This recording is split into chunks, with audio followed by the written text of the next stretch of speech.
Good morning children. आज हम लोग 11th क्लास के एक इम्पॉर्टेंट टॉपिक को डिस्कस करेंगे। टॉपिक का नेम है क्रॉस प्रोडक्ट और vector product of two vectors.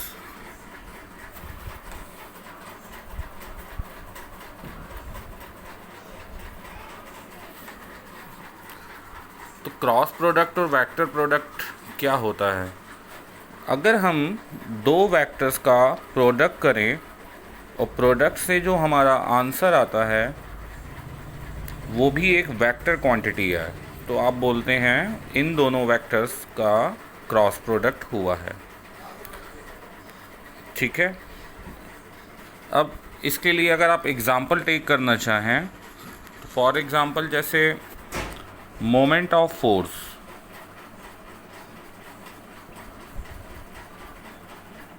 जिसे हम लोग टॉर्क भी बोलते हैं और इसे टाउ से रिप्रेजेंट करते हैं, ये एक वेक्टर क्वांटिटी है। तो मोमेंट ऑफ फोर्स टाउ का फॉर्मूला होता है force cross product of with displacement.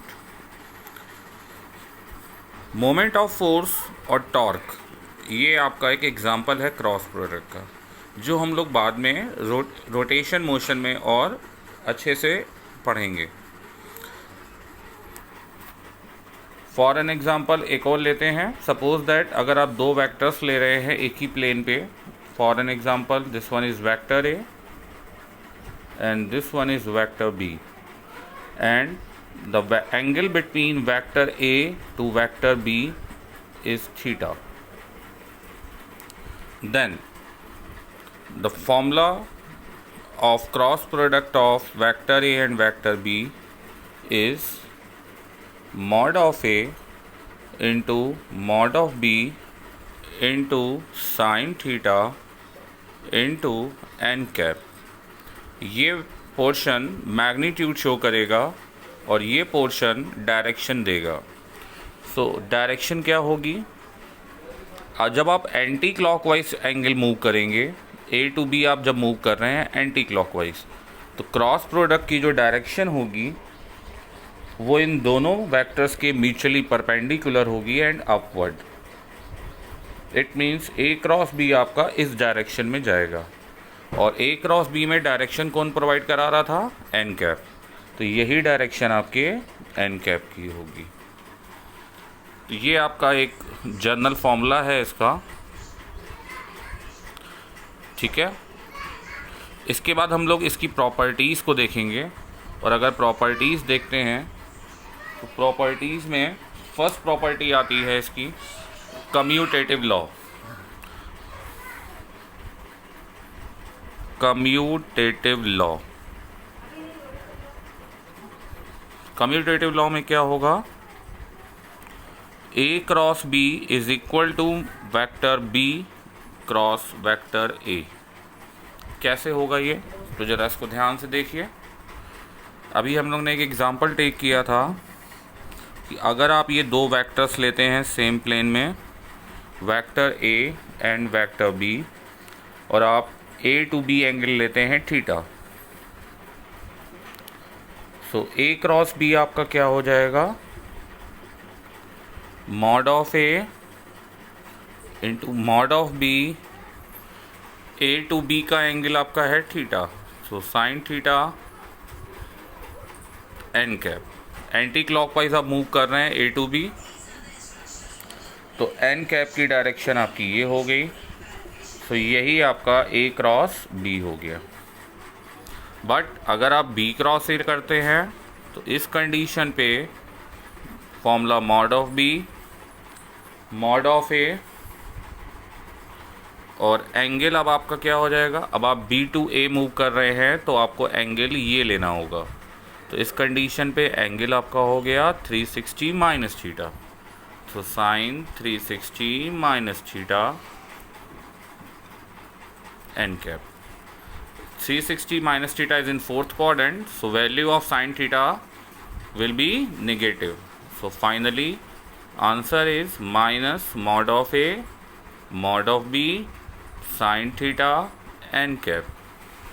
इस माइनस साइन को अगर हम एन कैप के साथ रिप्लेस कर दें, या अभी आप नहीं भी कर रहे हैं तो सिंपली अगर आप देखें तो ये पोर्शन जो आपका है, ये पोर्शन ए क्रॉस बी से आएगा। तो आप इसे लिख सकते हैं माइनस ए क्रॉस बी। तो vector B cross vector A is equal to minus vector B cross vector A cross vector B. So it means अगर हम क्रॉस प्रोडक्ट में प्लेस चेंज कर देते हैं तो वहाँ पे माइनस साइन आपका आ जाता है। Okay, now second property.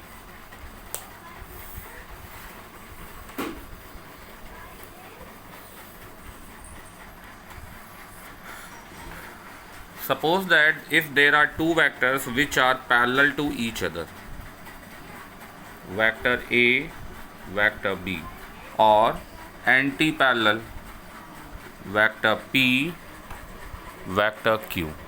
So when the vectors are parallel, then angle between them is 0 degree, and vectors when are anti-parallel, then the angle between them is 180 degree. So first, in this case, vector A cross vector B, mod of A mod of B sin 0 into n cap, and the value of sin 0 is 0. So final answer is 0 vector. So if we do cross product between the two vectors which are parallel, then the answer is 0 vector. Similarly, in the case of anti-parallel, vector P cross vector Q is equal to mod of P mod of Q sin 180 n cap, and the value of sin 80 is also equal to 0 degree. Value of sin 80 is also equal to 0 degree. So the answer is also equal to 0 vector. So it means when the two vectors are parallel or anti-parallel, then the cross product of them is equal to 0 vector.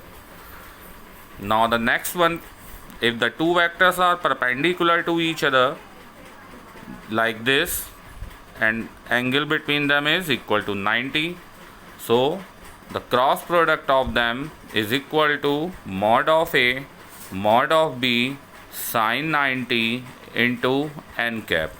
Value of sin 90 is 1. So cross product of two mutually perpendicular vectors are product of their magnitude into n cap. And what is the direction of n cap? N cap is the unit vector which is mutually perpendicular to vector A and vector B. Direction, how can we find direction? Left hand rule. If we stretch our two finger like this, and we move in anti-clockwise direction A to B, then the direction of n cap is vertically upward like this. Okay, so in this case direction of n cap is in this direction. So this is vector A cross vector B. इन दोनों properties के बाद अगर हम orthogonal unit vectors में अगर हम आते हैं और उनके क्रॉस प्रोडक्ट को फाइंड करना चाहें, for an example this one is X axis unit vector I cap, this one is Y axis unit vector J cap, this one is Z axis and unit vector is K cap. Angles आप जानते ही हैं, सारी axis के between 90 होगा।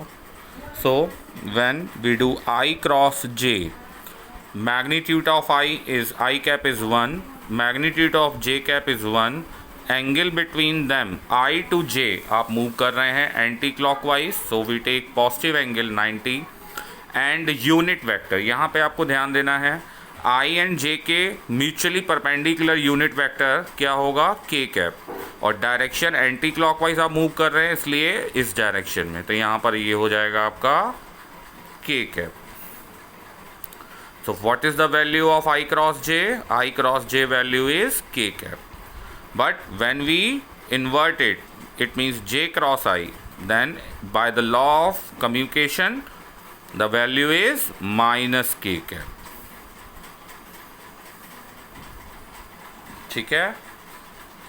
इसी तरह से अगर आप दूसरे वेक्टर को लेते हैं, अब आप आगे मूव कर रहे हैं, for an example J to K, so J cross K, value of J cross K, J to K आप जा रहे हैं एंटी क्लॉकवाइज, तो unit vector perpendicular direction I cap, and similarly K to अगर I move कर रहे हैं anti clockwise, so K cap cross I cap is equal to J cap. इनका भी आप अगर आपस में चेंज करते हैं इंटरचेंज, तो K cross J is equal to minus I cap और I cross K is equal to minus J cap.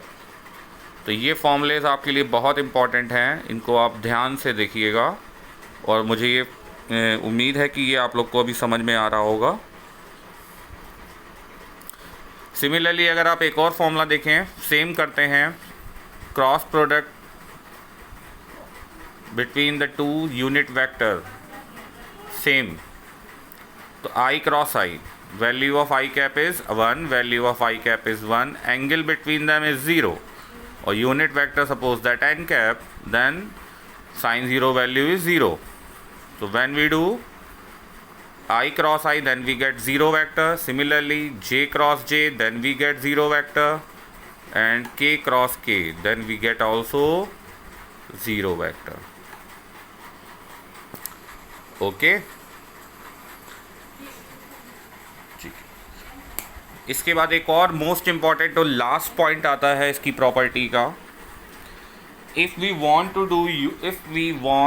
to find the cross product of two vectors given in the component form, suppose that vector A is equal to ax I cap, ay j cap, and az k cap, vector B is equal to bx I cap, by j cap, and bz k cap. तो first of all अगर आप cross product find करना चाहते हैं तो इन values को आप रिप्लेस करेंगे like this.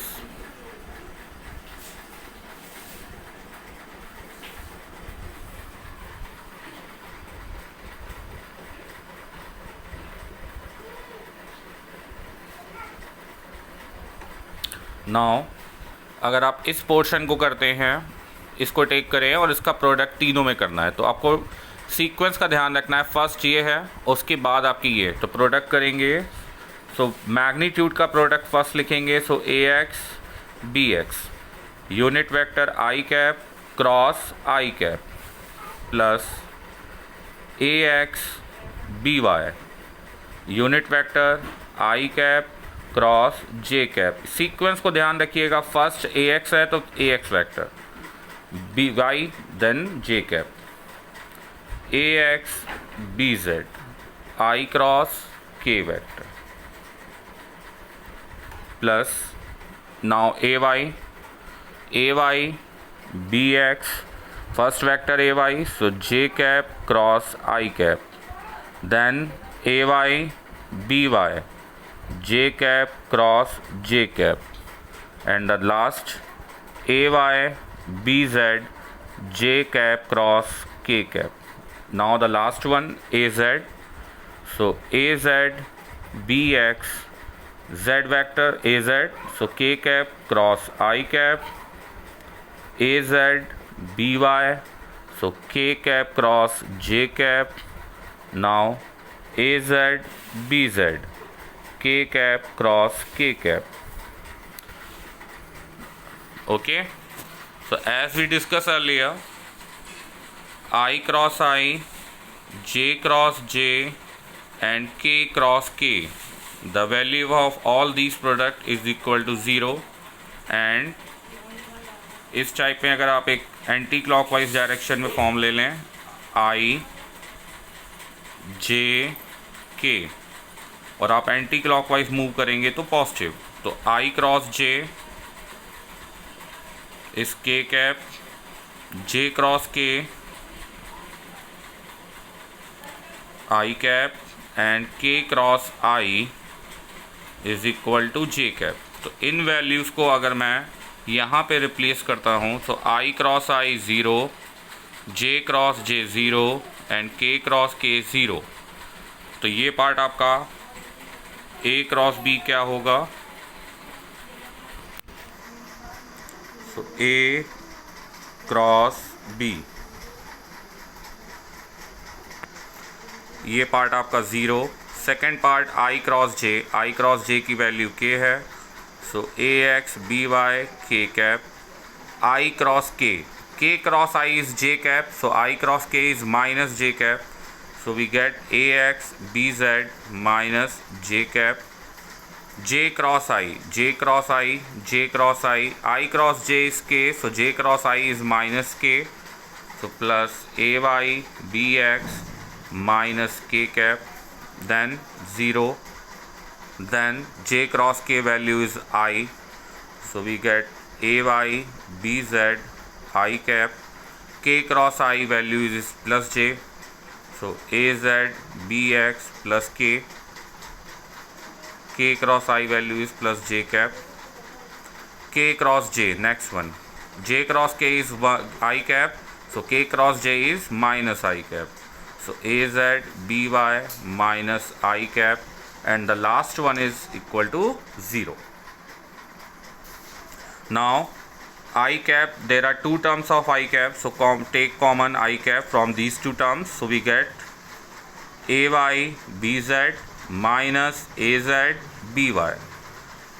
In these two terms j cap is common, so we get az bx minus ax bz, and the last in these two terms k is common, so we get ax by minus ay bx.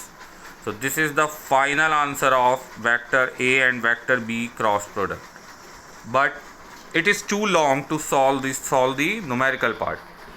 So इसके लिए आपके एक trick होती है जिसे हम लोग determinant form बोलते हैं। तो डिटर्मिनेंट फॉर्म के लिए क्या करेंगे, अब आप इसको ज़रा देखिए। अब इसी पोर्शन को हम लोग मैथमेटिकली में डिटर्मिनेंट फॉर्म से सॉल्व करेंगे।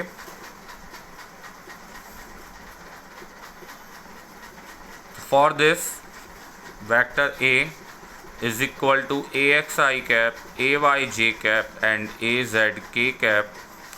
Vector B is equal to B X I cap, B Y J cap and bz k cap. So if we want to find the cross product of two vectors, तो first of all आपको एक determinant form करनी पड़ेगी। Determinant basically हमारा linear equations को solve करने का method होता है। आप लोगों ने 10th स्टैंडर्ड में लीनियर इक्वेशन सॉल्व करी हैं बाय क्रॉस मल्टीप्लिकेशन मेथड। तो इस मेथड के थ्रू क्या करेंगे, फर्स्ट ऑफ ऑल आप I cap, J cap and K cap आप इस तरह लिखेंगे।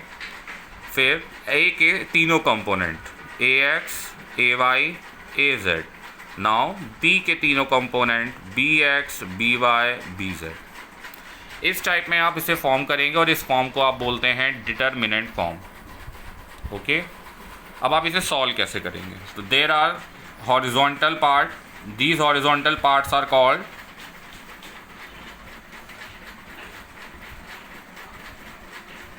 रो, and vertical part, these vertical parts are called columns.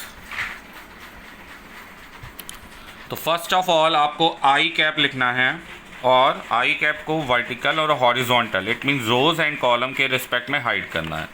तो जब आप आई कैप को ऐसे हाइड करेंगे तो आपका जो पोर्शन आएगा, रिमेनिंग पोर्शन क्या बचेगा, A Y B Y A Z B Z, then plus J cap.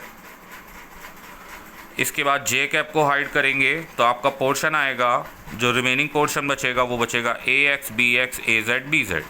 But यहाँ पे सीक्वेंस का ध्यान रखना है, जे कैप को हाइड करते ही आपका x portion and Z portion बचेगा, बट यहाँ पर जेड से एंड हुआ है आई कैप में, तो आपको स्टार्ट भी जेड पोर्शन से ही करना है, A Z B Z and A X B x.